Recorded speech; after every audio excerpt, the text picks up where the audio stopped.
काहे हो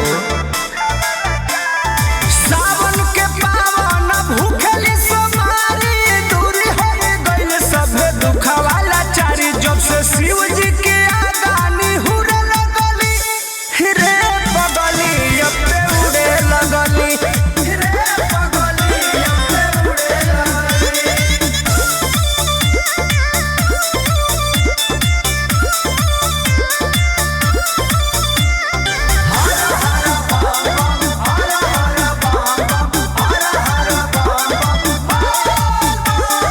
पहिले से ज्यादा तोहर होता प्रगति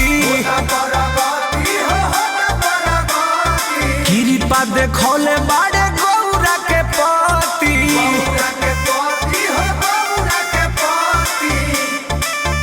हाँ पहिले से ज्यादा तोहर होता प्रगति कृपा देखौले बाड़े गौरा के पति रेल होके बेल पाता तुरे लगली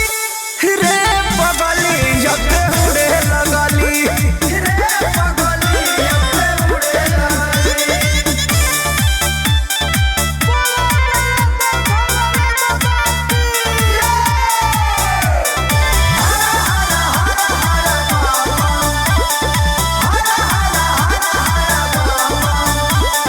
कृष्णा बेदर्दी पर मोद ढारे जलावा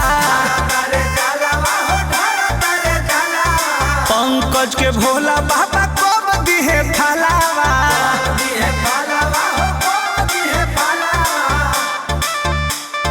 कृष्णा बेदर्दी पर मोद ढारे जलावा पंकज के भोला बाबा कब दिहे फलावा